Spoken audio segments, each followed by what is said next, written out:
lose leadership in space. Going to 2010, China and India still lag behind the U.S. in expertise and experience. American astronauts landed over the moon's surface over 40 years ago. President Obama downplayed the importance of the moon mission, saying that bluntly, we've been there. U.S. spacecraft and satellite technology is cutting edge.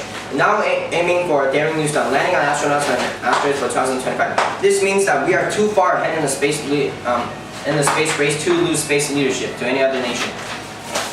Lunar mining is too costly and unfeasible to solve transportation loss, no human settlements, and no property rights. According to Whittingham 2011, to large-scale mine the moon resources, high cost of return for Earth. If practical fusion energy were to become reality, helium a substance that does not occur naturally on Earth might be worth at transporting cost. But even rare earths may not achieve a cost-benefit ratio that would make mining it on the moon profitable.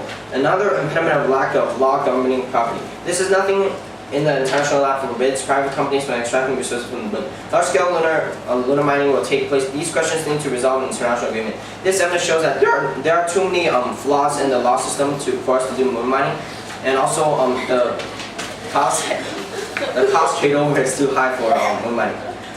Lunar mining, no solvency, extreme condition of barriers to mining. According to before 2010-11, recent articles exploring the possibility of mining on the moon have been abundant. But if any have looked over any real number, the moon is a very different place from Earth in a lot of ways. The moon gravity is about 1/6 of the Earth's. The temperature can reach below 200 Celsius, and there is no significant level of water on the surface of the atmospheric pressure approaches that the near absolute vacuum of space.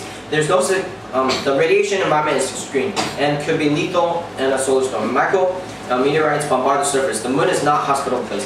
This evidence shows that moon mining will be impossible because conditions are too harsh, and also colonization of the moon is also impossible.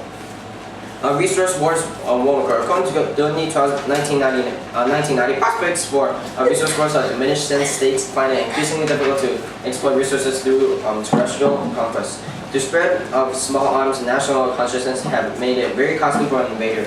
Even with advanced technology to subdue the resisting population of Indochina, Vietnamese, and Afghanistan. This evidence shows that even if we run out of helium-3 and other resources, wars will not happen over for it. Conditionality good. Negative flex is round flexibility, key to check new advanced returns. They half-last in the first speech, set the ground for debate. It's only the way to set off bias. All arguments are conditional. No team goes for every argument. And if this really was a time screw, then we would have read many arguments, which the true meaning of time screw. Critique extension of space race bad. According to Catalina 2011, there is the violence factor that race brought to the world.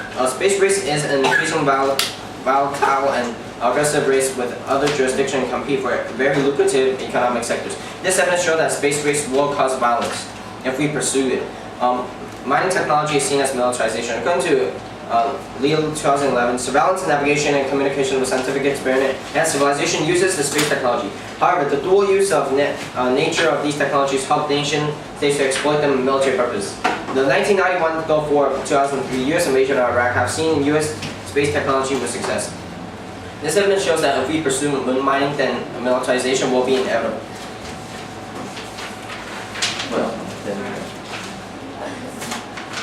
Mining violates our space treaty. According to Joseph Miller 2008, a second space race is upon us. Major countries such as the United States, Russia, and China and Japan, among others, are all involved in making plans to visit and revisit the moon by 2025. Serious colonization could begin with 3 decades and attempt to harvest the moon for valuable resources.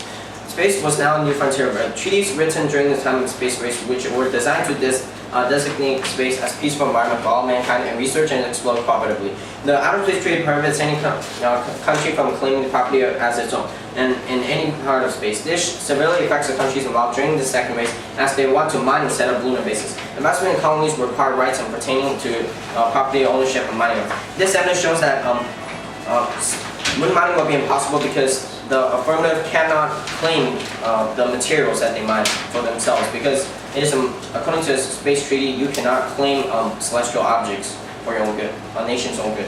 Political de-extension. Higher gas prices could cloud Obama's re-election hopes. According to Ron, February 2012, soaring gasoline prices are threatening to undercut President Barack Obama's re-election prospects and offering Republicans an easy target with prices threatening to go even higher. Obama sought to confront rising public anxiety. Space research is on a tight budget. Plans break agreement to cut spending. According to Matson 2011, science agencies are facing flat or declining budgets, and in that environment, new astronomy initiatives will be possible only at the expense of existing ones. This evidence shows that the affirmative will not have the funding needed to do the affirmative plan. Spending the extension. A single shock can collapse the economy. According to the Economist 2007, it would be too foolish to rule out the shock that might break the economy's resilience. It is all too easy to imagine the rich world economy in trouble. U.S. economy key to global extinction. According to Byron 2010, the economic collapse will have increased conflicts, weaponized mass destruction, are certain to be released. Will draw other nations into the conflict, escalating it. The resulting Armageddon will destroy civilization. Economic collapse triggers WMD wars. According to Orkham Research 2008, the Great Depression spawned the Second World War. Economic hardship can cause nations to turn for rising global debts. Counterplan extension. Solvency 1. Green technology creates green jobs. According to AC Clean Techno, January 2012, President Obama has already initiated take place to create far more green jobs in the alternative energy sector. That's just the tip of the iceberg. Though new green technologies that have been developed for the past few years are beginning to hit the market, which means that more individual property owners have the opportunity to chip in for their own effort for creating green job creation. This shows that Obama is pushing more green jobs into the economy and new green technology are developed already.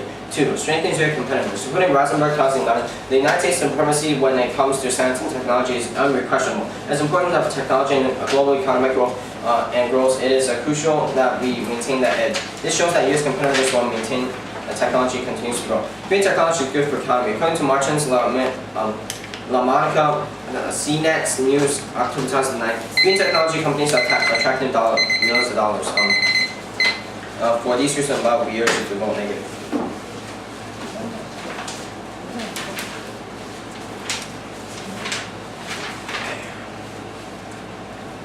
Okay.